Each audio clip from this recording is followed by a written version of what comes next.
She did everything right. She took screenshots, she filed a report, she followed every single rule the company gave her, and the company used every tool it had to destroy her anyway.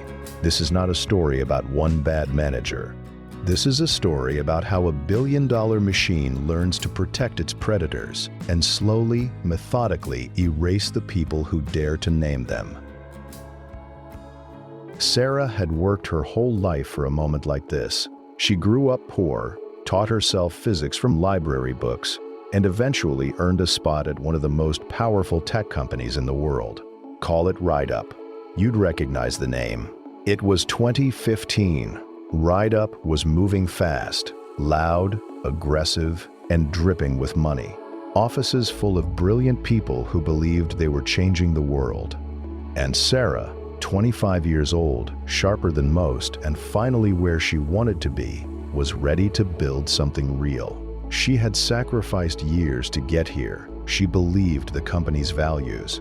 She believed the company's reputation. She believed it when they said they only hired the best. Her first day should have been unremarkable. It wasn't. Within hours of sitting down at her desk, a message appeared on her screen. It was from her manager. His name was Derek. He was senior. He was respected. He had been at RideUp for years, and he was propositioning her for sex. Through the company's own official internal chat system, Sara stared at the screen.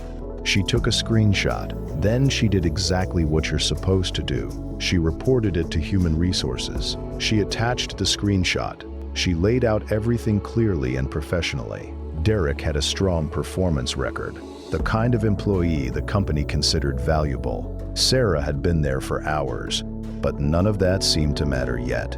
The company had rules. She followed them, and she believed, the way most of us still believe, that the system would work. She had no idea the system was already working, just not for her. The Human Resources response came fast, too fast. They told Sara that Derek's behavior was out of character, that this was his first offense, that they weren't comfortable penalizing a high performer over a single incident. They said they would have a serious talk with him. A talk. That was it. First offense. Sara knew something was off, but she was new. She told herself maybe she was wrong. Maybe she was overreacting. She wasn't. She asked to transfer to a different team. No confrontation, no drama. She just wanted to do her job somewhere she felt safe. The request was denied. Then Derek called her in. He told her that if she pursued the transfer, he would mark her performance review as negative. Her career at RideUp would be damaged before it even truly began. She reported this too. Human Resources told her it couldn't be considered retaliation because, technically, she had been given a choice. Read that again slowly. She had been given a choice. This is what gaslighting looks like at the institutional level. It doesn't come from one person whispering in your ear. It comes from an entire system, written policies, official channels, calm professional voices, all telling you that what you're experiencing isn't what it looks like, that you're misreading it, that the rules are working fine. Sara started paying very close attention. She began talking quietly with other women engineers across the company. What she found turned her stomach. Every single one of them had received the same response from Human Resources. First offense, high performer, nothing we can do, the same man, different women, the exact same script, every single time. The company wasn't confused. It wasn't making mistakes. It had a system, and that system was functioning exactly as designed. Over the following months, Sara escalated anyway. Senior managers, executives. She documented everything: names, dates, screenshots, email chains. She kept records the way someone keeps records when they already suspect they'll need them someday. At every level, the message came back the same. There is no pattern here. You are alone in this. She was not alone, and they knew it. In late 2016, Sara accepted a new job and walked away from RideUp. Then she sat down and wrote everything out. Not as an anonymous tip, not as a legal filing, as a published personal account, clear, chronological, fully documented, posted under her own name for anyone in the world to read. 4,000 words. Nothing held back. By the end of the day, it went live. Hundreds of thousands of people had read it. By the next morning, millions. Then something shifted in a dark direction.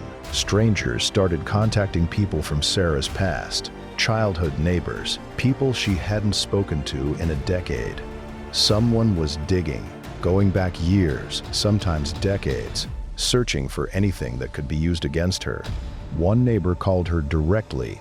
"Someone's asking very specific questions about you," he said. "And it goes far back. This feels wrong." She was also being physically followed to work, from work, on the street. The company denied all of it publicly and firmly. But then the company's own chief executive, in a later candid moment, said this: "I killed all that crap. You don't kill something that doesn't exist." That single sentence confirmed what Sara already knew. The machine had turned on her the moment she stopped being silent. The company's board hired a former United States Attorney General to conduct an independent investigation. His report found pervasive cultural problems throughout the entire organization. More than 20 employees were fired. The CEO, the man who built RideUp from nothing, resigned under pressure from his own investors. Sara was named one of Time magazine's Persons of the Year. She later became an editor at one of the most respected newspapers in the world. And Derek, the high performer they could not afford to discipline, was swallowed quietly by history.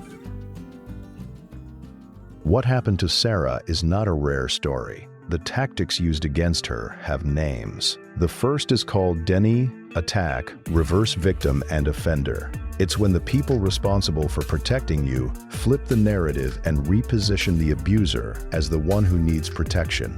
Human resources didn't exist to protect Sara. It existed to protect Derek. Every time she pushed back, the institution found a new way to make her feel like the actual problem in the room. The second is coercive control through false choice. It's not a threat if it's framed as an option, right? Wrong. When every path available to you leads to punishment, that's not a choice. That's a cage with a polite label on the door. The third is the smear campaign, the last resort of people who already know they've lost the moral argument. When they can't discredit what you said, they go after who you are. 3 things to watch for in your own life. 1. When a complaint gets resolved faster than it could possibly be investigated, it wasn't resolved. It was buried. 2. When someone tells you that you technically have options, count how many of those options actually protect you versus protect them. 3. When people start digging into your past right after you speak out, you've already won. That's what panic looks like with a budget. Sara kept records from day one. That one habit, documenting everything calmly and quietly, is what made her untouchable in the end. The tactics used against her are being used right now, on someone you know, maybe on you.